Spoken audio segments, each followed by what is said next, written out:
Good evening and welcome to the Ghana TV9 News Bulletin for Friday, October 24, 2025. I'm Adana Doric. In the headlines tonight, Public Works Ministry begins nationwide crackdown on overloaded vehicles. APNU promises stronger opposition despite reduced parliamentary presence. Two men remanded over West Rumbelt murder. And Dr. Said Ghazi urged men to drop the macho attitude as prostate cancer cases rise. Now for the news in depth.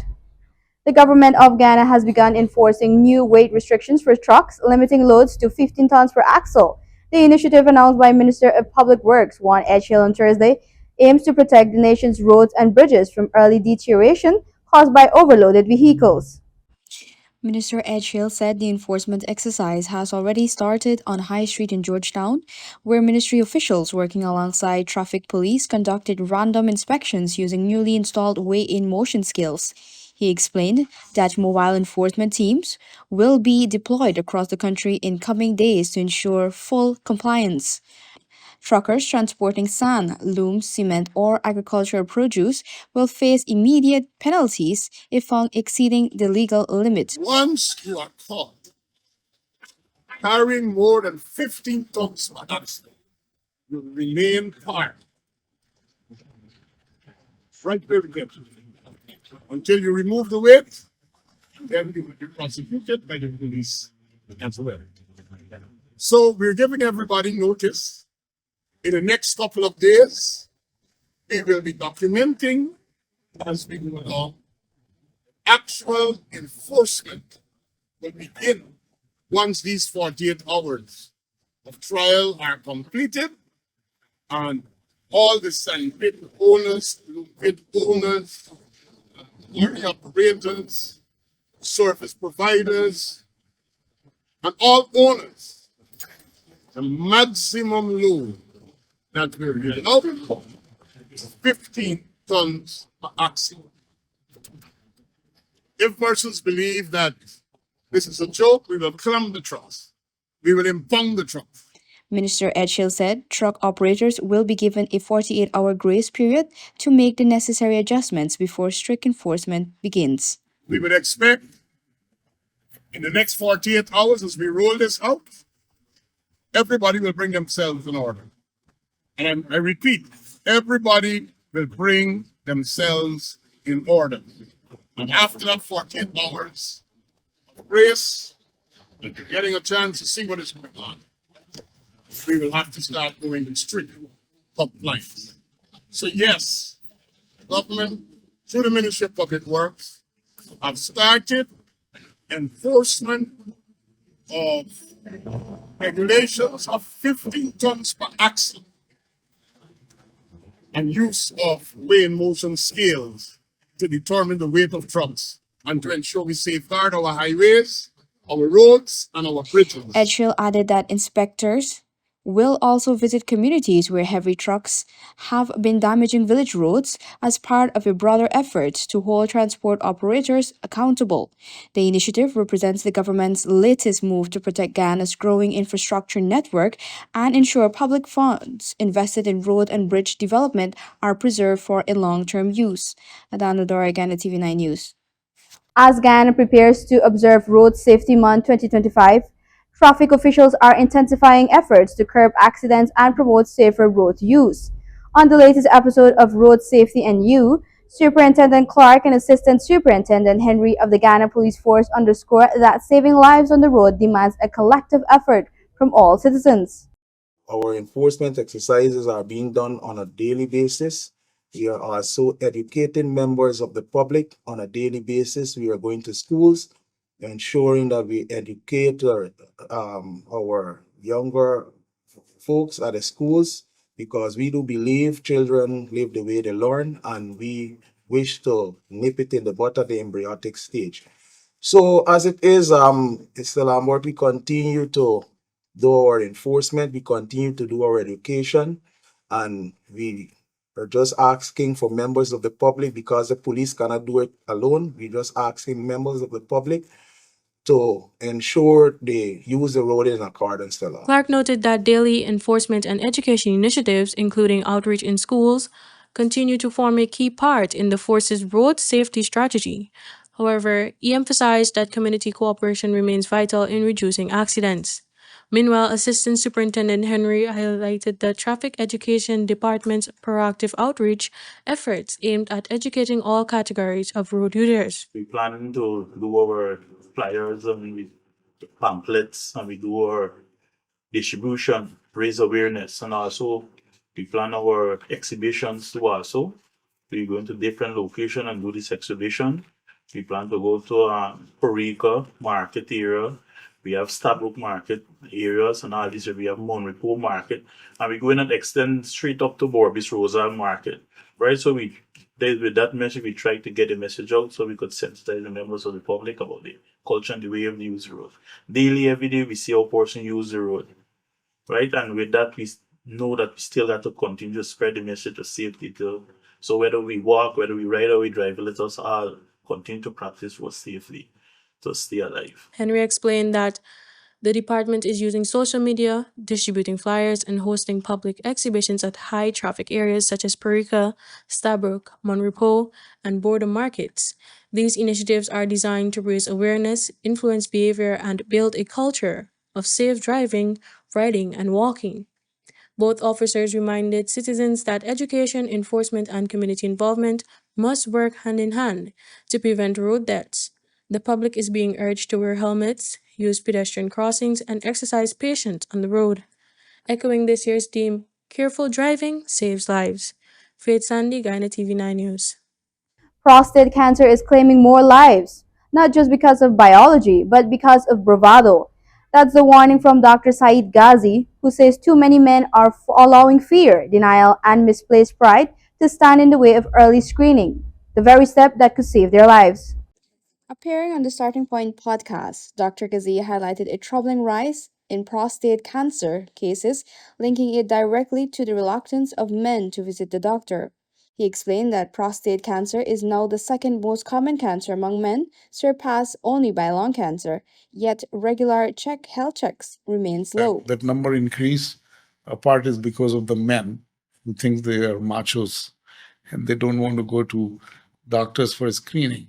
For example, prostate cancer is the most common cancer after the lung cancer, right? Prostate is the And most men. prevalent Right. after lung cancer. Dr. Ghazi recommends that men age 50 and above undergo annual screening, including a PSA blood test, the prostate specific antigen test, and a physical examination by a healthcare professional. But he says many men shy away from these tests out of discomfort or denial.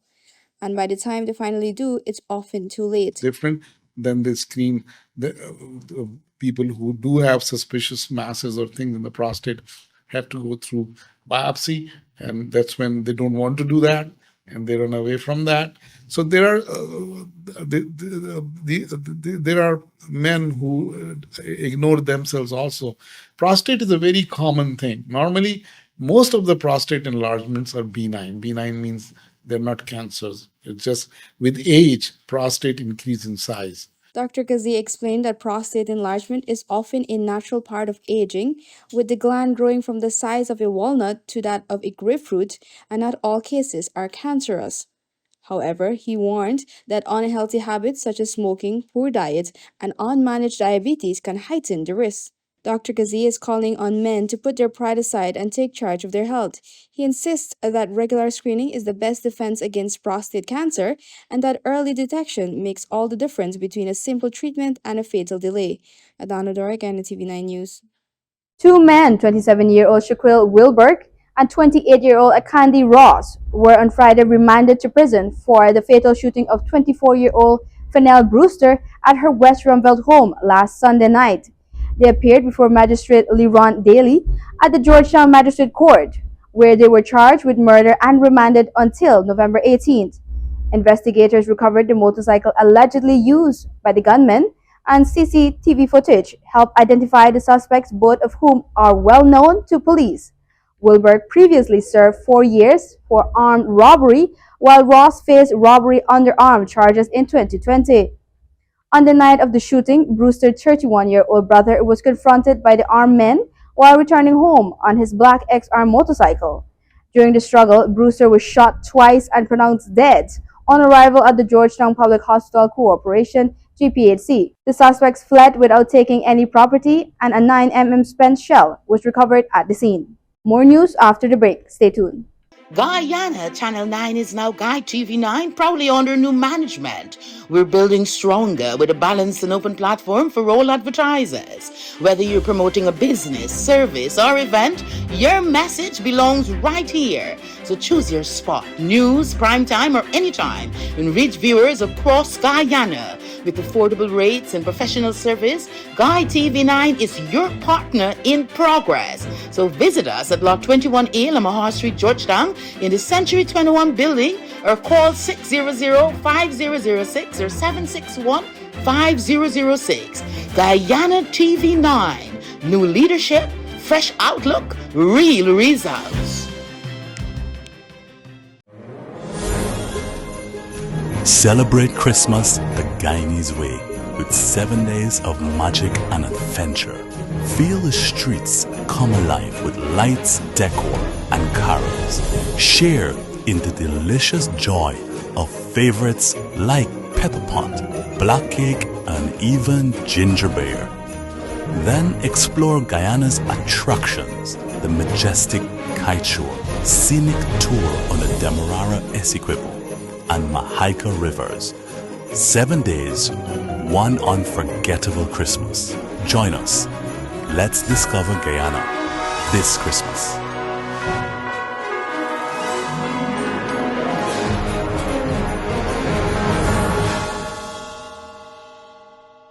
Want to place your death announcements and in memoriam messages on Channel 9?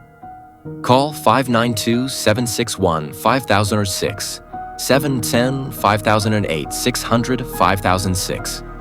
Or visit our office at Lot 85A Lamaha Street, Albertown, Georgetown, Century 21 building.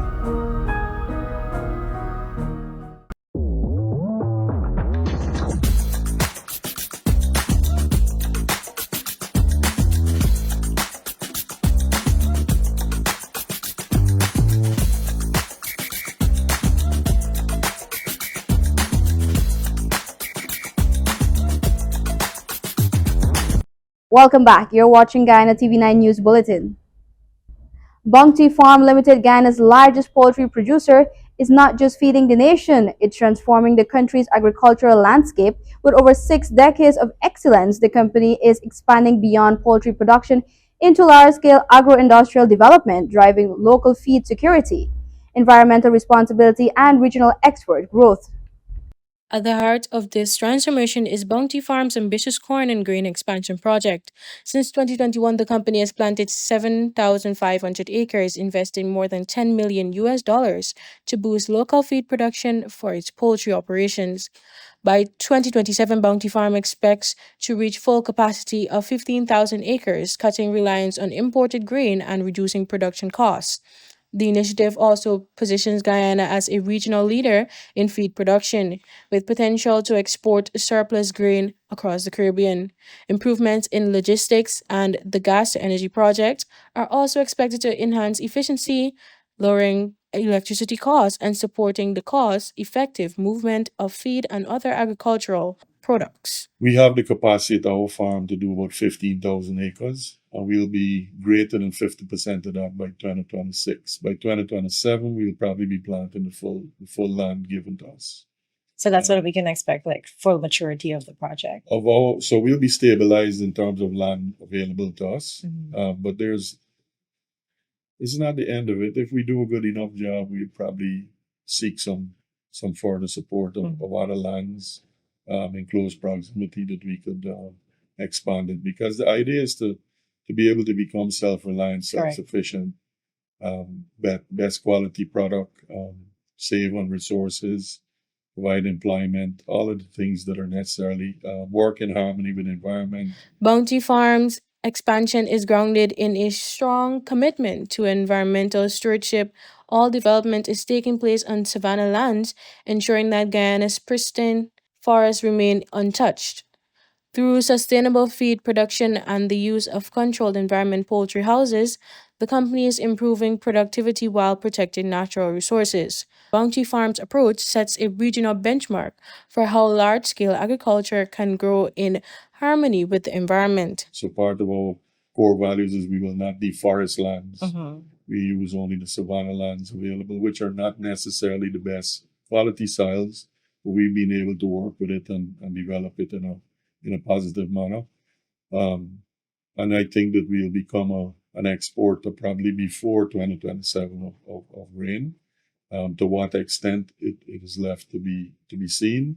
We're not the only company doing this, so I'm very excited that others will follow us, and some have already, and together we'll do it. Mhm. Where we can become, at least in the region, an exporter of grain to the Caribbean in a very short time. Through continuous innovation, sustainability, and strategic investment, Bounty Farm is helping to secure Guyana's food future while advancing its vision of national self reliance. Its integrated model proves that agricultural growth and environmental care can thrive together, paving the way for Guyana's leadership in regional food security. Faith Sandy, Guyana TV9 News. Guyana has once again called for the reform of the United Nations Security Council, citing its ongoing inability to fulfill its core mandate of maintaining international peace and security. Ambassador Caroline Rodriguez Burkhead, Guyana's permanent representative to the UN, highlighted the Council's growing difficulty in reaching consensus on some of the world's most pressing issues. Just last month, CARICOM supported the call for reform, backing the African Union Committee of 10, C10, in advocating changes to the council structure. CARICOM pointed to the increasing inability of the Security Council to effectively uphold international peace and security. Ambassador Rodriguez Burkett noted that the world has witnessed a proliferation of armed conflicts, the highest level since World War II, according to the Global Peace Index. Yet, council members often fail to agree on urgent matters. Global Peace Index. At the same time, there is a growing inability of council members to reach consensus on some of the most critical issues. This is often not even due to a lack of strong political will in the organization as a whole, but rather the way the council is configured, with 5 permanent members having veto power. This presents serious impediments whenever the council is expected to respond decisively to some of the most urgent security situations. In no other international structure in the world can 6.6% of the vote cancel 93.3%. The ambassador stressed that the council structure now undermines the global norms and principles it was designed to uphold.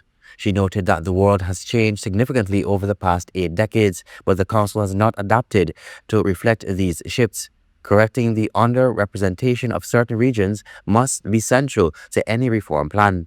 Guyana therefore supports an expansion in both the permanent and non-permanent categories of membership, including permanent membership for Africa and Latin America and the Caribbean region, the only regions not represented in the permanent category. We also advocate for a rotating seat on the Council for small island developing states. Ambassador Rodriguez Burkett emphasized that national interest and international cooperation are not mutually exclusive. While challenging at times, leaders must recognize that addressing the collective good ultimately benefits every nation. The reality is that our most urgent global challenges are not confined to national borders. We are all connected. Conflict in one region can drive food insecurity in another. Advancing the common interest, therefore, is ultimately in everyone's national interest. In June, the 13th ministerial meeting of the African Union Committee of 10, C10, on UN Security Council reform issued a unified call for urgent and equitable reform of the Council. Guyana's position aligns with the global push for change. Colin Abrams, Guyana TV9 News. With President Dr. Mohamed Irfan Ali officially announcing the date for the convening of the 13th Parliament, opposition leader Aubrey Nordin has expressed confidence in his party's new elected parliamentary team, despite internal fractures and the coalition's sharp decline in political strength following the September elections. Colin Abrams tells us more. President Ali on Thursday announced that the first sitting of Guyana's 13th Parliament will take place on Monday, November 3, 2025, at the Arthur Chung Conference Center. The venue will host both the opening ceremony and subsequent sittings of the National Assembly. The Partnership for National Unity, APNU, is set to occupy 12 seats following a historic electoral defeat that saw the party lose its status as the main opposition, a position it had held for decades. The government, led by the ruling People's Progressive Party Civic, retained a commanding majority, signaling broad public confidence in its governance and development agenda. APNU's parliamentary bench will feature a mix of new and returning members, led by Dr. Terence Campbell, a businessman turned parliamentarian. During the APNU PNCR weekly press conference on Friday, Norton expressed confidence in the individuals selected to fill the coalition's 12 seats. We have identified a competent team that I believe can handle the issues that emerge in Parliament. I will be there to advise as is necessary politically, but I don't want to speculate. I know under the law, all the members of Parliament will meet and elect an opposition leader. I will wait the outcome of that. Norton also addressed questions surrounding the absence of his former chief whip, Christopher Jones, from the parliamentary lineup, saying that while Jones was not selected this time, he remains a valued member of the party. You had to name 12 people. There were clear criteria set out. They were named. Christopher Jones wasn't in it. It doesn't mean by any chance we do not believe that he is a quality member. He is, but choices had to be made. With businessman Terence Campbell taking up the parliamentary leadership role, Norton said he will now shift his focus towards rebuilding the party's grassroots base and strengthening internal unity, a task made more urgent by recent defections and voter disengagement. I intend to lead the party, put it on a proper footing. I've already made it clear that I have no intention of running as a presidential candidate in upcoming elections. But I believe it is my duty to work with the party to ensure we strengthen and do the things we need to do to succeed. Norton reaffirmed that he will remain at the helm of the APNU-PNCR until the party's next Congress, when a new leader will be democratically elected. Meanwhile, the PUPC government continues preparations for the new legislative cycle, which is expected to advance key policy priorities, including national housing expansion, road infrastructure development, and energy transformation, areas the administration says are critical to sustaining Ghana's record economic growth. Colin Abrams, Ghana TV9 News. And finally, in tonight's newscast, the Caribbean is on high alert as Tropical Storm Melissa strengthens over exceptionally warm waters, threatening heavy rain, landslides, and strong winds. Jamaica and Haiti are at highest risk, with rainfall total exceeding a foot and life-threatening flooding forecast through early next week. Melissa, located about 200 miles southeast of Kingston with winds near 60 miles per hour, could intensify into a Category 4 hurricane by Sunday. Authorities are urging urgent precautions, with Jamaica's UWI Mona campus ordering students to vacate dormitories. Authorities are urging urgent precautions, with Jamaica's UWI Mona campus ordering students to vacate dormitories, while meteorologists warn the storm's slow movement makes it particularly dangerous. On Friday, the United States conducted a military strike in the Caribbean targeting a vessel operated by the Venezuelan criminal organization Tren de Aragua, part of President Donald Trump's broader counter-narcotics campaign launched in September. The operation resulted in the deaths of 6 suspected narco-terrorists, forming these actions as part of a non-international armed conflict with organized crime. Trump emphasized that Congress will be briefed, with a formal declaration of war is not required for future strikes. The Pentagon has reinforced its presence in the region with destroyers, F-35 jets, a nuclear submarine, and thousands of troops, underscoring the administration's aggressive approach to disrupting drug trafficking networks, particularly near Venezuelan waters. And that has brought us to the end of tonight's newscast. Remember to check out our Facebook and YouTube platforms at GYTV9 for more trending stories. I'm Adana Doric. Have a wonderful weekend. Good night.